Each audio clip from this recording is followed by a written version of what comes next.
Wise Financial Fitness is made possible by our members. Because we have 2 minutes and we haven't really hit on the transition. Sure. That the personalities didn't work. You feel it happening in your business that it's just not working. How do you start addressing it? When do you start addressing it? And how do you protect the value of the company if it looks like we're actually going to say, neither one of us wants to be the first to say goodbye, but this is not going to work. What were some of the steps that you would suggest? And if you see that the business operation just isn't working, what would you do?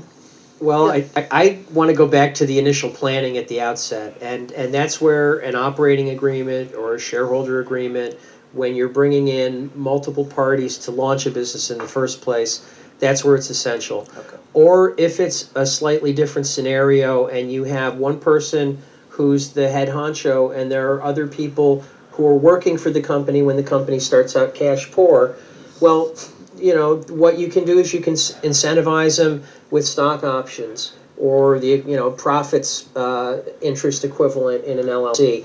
But to do that, you don't just give it to them in a lump sum. You vest these awards over time so that you keep people incentivized to keep working. Okay, well, I'm going to stop you for a second, Matt. I don't even have pencils in this business yet. Yeah. I've got to open up an operational agreement? Operating agreement. Operating agreement? Really? This is really how you should plan for your business out at the outset. Who's going to manage it? Okay. Who's going to be the chief and who are going to be the Indians?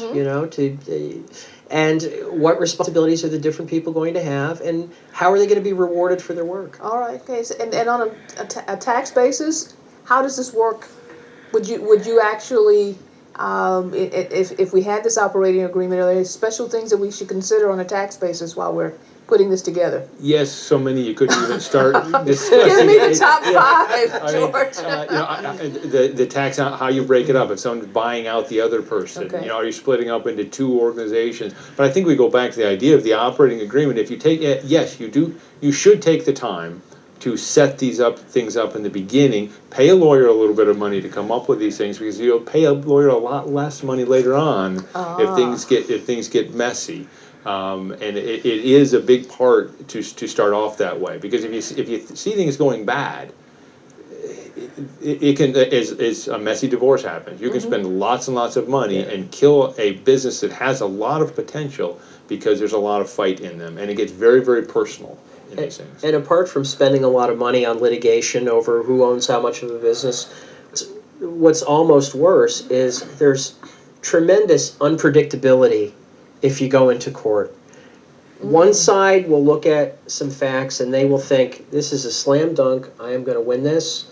And the other side is looking at their view of the facts and they think the same thing. Of course, yeah. And you really have no idea how the judge is going to come out on it. And you hate to roll the dice. And everybody, well, there's precedent, there's statutes, there's been so many lawsuits over the years that I can almost guarantee you that any dispute, you can find a case that came out this way and it came out that way. And it becomes almost a smell test for the judge. What seems like the right result, and I'll find a way to get to that. Right. And you just don't want that unpredictability when it comes to what's the future of my business. You need to plan for it at the outset. At the outset. And sometimes you have to treat a partner more than fair.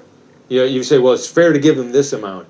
You might have given them more than what you think is fair to make things go evenly, to break up, because it'll help you in the long run. Okay, so Jeff, I'm going to pivot over here to you as the business owner. You don't have to go into big details, but how did you figure out, when it was time for you and your father to do something different? There were some different operating things going on where it was starting to become time. Like you say, when do you know it's time?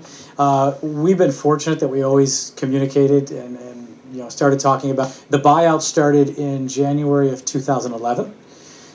The actual him starting his own company started about 6 weeks ago. It took about that amount of time for both of us to slowly get to where we were getting to, and then it was about 6-8 weeks ago we sat down and said, let's do this now. Let's just do it. And again, very fortunate that there was a lot of communication.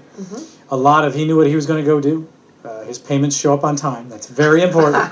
When you're buying out a partner, payments need to show up on time. But he has a vested interest, and a lot of the viewers may be saying, well, it's because he's your dad.